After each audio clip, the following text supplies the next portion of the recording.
എല്ലാ വിദ്യാർത്ഥികൾക്കും പുതിയൊരു വീഡിയോയിലേക്ക് സ്വാഗതം. ഈ വർഷത്തെ +1 higher secondary second transfer allotment ലഭിച്ച വിദ്യാർത്ഥികൾക്കുള്ള അഡ്മിഷൻ നാളെ അവസാനിക്കും. നാളെ വൈകുന്നേരം 4 മണിക്കകം അലോട്ട്മെൻറ്റ് ലഭിച്ച വിദ്യാർത്ഥികൾ നിങ്ങൾക്ക് കോഴ്സാണോ അല്ലെങ്കിൽ സ്കൂളാണോ മാറിയിട്ടുള്ളത് അതനുസരിച്ച് അഡ്മിഷൻ എടുക്കേണ്ടതാണ്. അഡ്മിഷൻ എടുക്കാതിരുന്നാൽ ലഭിച്ച അലോട്ട്മെൻറ്റ് റദ്ദ് ചെയ്യപ്പെടുന്നതായിരിക്കും. അതുപോലെ പല വിദ്യാർത്ഥികളും ചോദിക്കുന്ന പ്രധാനപ്പെട്ട കാര്യമാണ് മ്യൂച്വൽ ട്രാൻസ്ഫർ ഉണ്ടോ അല്ലെങ്കിൽ തേർഡ് ട്രാൻസ്ഫർ ഉണ്ടോ എന്നുള്ളത്. എന്നാൽ ഇതുമായി ബന്ധപ്പെട്ട് വിശദമായിട്ടുള്ള ഒരു ഡീറ്റെയിൽസ് ഒന്നും ഇതുവരെ വന്നിട്ടില്ല. അതുകൊണ്ട് തന്നെ ഈ ഒരു മ്യൂച്വൽ ട്രാൻസ്ഫറോ അല്ലെങ്കിൽ ഈ ഒരു തേർഡ് ട്രാൻസ്ഫർ ഉണ്ടാവുകയാണെങ്കിൽ നിങ്ങളെ അറിയിക്കുന്നതായിരിക്കും. മ്യൂച്വൽ ട്രാൻസ്ഫർ കൊണ്ട് ഉദ്ദേശിക്കുന്നത് വിദ്യാർത്ഥികൾക്ക് നിലവിൽ നിങ്ങൾക്കിപ്പോൾ അഡ്മിഷൻ നേടിയിട്ടുള്ള സ്കൂളിൽ നിന്നും നിങ്ങൾക്കിപ്പോൾ 2 വിദ്യാർത്ഥികൾക്ക് അങ്ങോട്ടും ഇങ്ങോട്ടും മാറണം. ഒരു വിദ്യാർത്ഥി ഇപ്പോൾ സയൻസിലാണുള്ളത്, ആ ഒരു വിദ്യാർത്ഥിക്ക് ഇപ്പോൾ ബയോളജി സയൻസിൽ നിന്ന് നേരെ കമ്പ്യൂട്ടർ സയൻസിലേക്ക് വരണം. അതുപോലെ തന്നെ കമ്പ്യൂട്ടർ സയൻസിലുള്ള ഒരു വിദ്യാർത്ഥിക്ക് നേരെ കൊമേഴ്സിലേക്ക് വരണം. അതുപോലെ തന്നെ കൊമേഴ്സിലുള്ള വിദ്യാർത്ഥിക്ക് ബയോളജി സയൻസിലേക്ക് മാറണം. ഇങ്ങനെയുള്ള വിദ്യാർത്ഥികൾക്ക് അങ്ങോട്ടും ഇങ്ങോട്ടുമൊക്കെ മാറുന്നതിനായിട്ട് ഉള്ള ഒരു അവസരമാണ്. ഈ ഒരു നോട്ടിഫിക്കേഷൻ വരികയാണെങ്കിൽ അതത് സ്കൂൾ പ്രിൻസിപ്പൽമാർ അല്ലെങ്കിൽ ക്ലാസ് ടീച്ചേഴ്സ് നിങ്ങളെ അറിയിക്കുന്നതായിരിക്കും.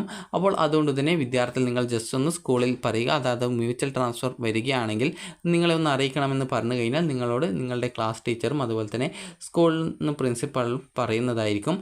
അതുകൊണ്ട് തന്നെ അതുമായി ബന്ധപ്പെട്ട് എന്തെങ്കിലും ഡീറ്റെയിൽസ് ലഭിക്കുകയാണെങ്കിൽ നിങ്ങളെ അറിയിക്കുന്നതാണ്. നിലവിൽ അതുമായി ബന്ധപ്പെട്ട് യാതൊരു വിധത്തിലുള്ള അറിയിപ്പുകളും വന്നിട്ടില്ല. അതുകൊണ്ട് തന്നെ എന്തെങ്കിലും അറിയിപ്പ് വരികയാണെങ്കിൽ നിങ്ങളെ അറിയിക്കുന്നതാണ്.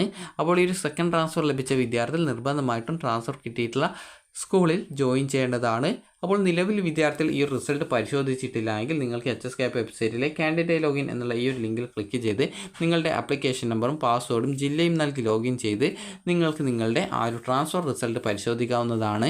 വിദ്യാർത്ഥികൾക്ക് അവിടെ നിങ്ങൾക്ക് ഈ ഒരു ലോഗിൻ ചെയ്ത് കഴിഞ്ഞാൽ നിങ്ങൾ ഇപ്പോൾ ഈ ഒരു മെറിറ്റ് കോട്ടയിലാണ് അലോട്ട്മെൻറ്റ് കിട്ടിയതെങ്കിൽ കാൻഡിഡേറ്റ് ലോഗിൻ SWSൻ്റെ ആ ഒരു ആപ്ലിക്കേഷൻ നമ്പർ പാസ്വേഡും ജില്ലയുമാണ് ഉപയോഗിക്കേണ്ടത്.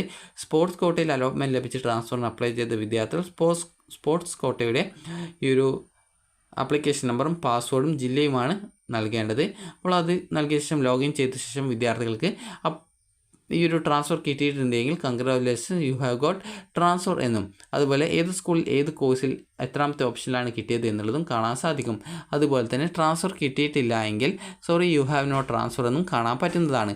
ട്രാൻസ്ഫർ കിട്ടിയിട്ടുള്ള വിദ്യാർത്ഥികൾ ട്രാൻസ്ഫർ ലഭിച്ച സ്കൂളിൽ അല്ലെങ്കിൽ കോഴ്സിലേക്ക് മാറേണ്ടതാണ്. നിങ്ങൾക്ക് അവിടെ ട്രാൻസ്ഫർ അലോട്ട് റിസൾട്ട്സ് എന്ന ലിങ്ക് കാണാം. അതിൽ ക്ലിക്ക് ചെയ്തുകൊണ്ട് നിങ്ങൾക്ക് നിങ്ങളുടെ വ്യൂ അലോട്ട്മെൻറ്റ് ലെറ്റർ എന്നുള്ള ലിങ്കിൽ ക്ലിക്ക് ചെയ്ത് കഴിഞ്ഞാൽ നിങ്ങൾക്ക് നിങ്ങളുടെ അലോട്ട്മെൻറ്റ് ലെറ്റർ കാണാവുന്നതും നിങ്ങൾ എക്സ്ട്രാ വല്ല ഫീസും അടക്കേണ്ടതുണ്ടെങ്കിൽ അതിൽ എത്ര രൂപയാണ് അടക്കേണ്ടതെന്നുള്ള ഡീറ്റെയിൽസ് കാണുന്നതും ആണ്. അതുപോലെ മറ്റൊരു സ്കൂളിലേക്കാണ് നിങ്ങൾക്ക് ട്രാൻസ്ഫർ കിട്ടിയതെങ്കിൽ നിർബന്ധമായിട്ടും നിങ്ങൾക്ക് നിലവിലെ സ്കൂളിൽ നിന്നും നിങ്ങളുടെ documents PTA fund caution deposit ചെയ്യുന്നത് തിരികെ തരുന്നതും പുതുതായിട്ട് ട്രാൻസ്ഫർ ലഭിച്ച സ്കൂളിൽ പോകുന്ന സമയത്ത് അലോട്ട്മെൻറ്റ് മെമ്മോയും അതിൽ എന്തെങ്കിലും ഫീസ് എക്സ്ട്രാ പറഞ്ഞിട്ടുണ്ടെങ്കിൽ ആ ഒരു പൈസയും നിങ്ങൾ അടക്കേണ്ടതാണ്.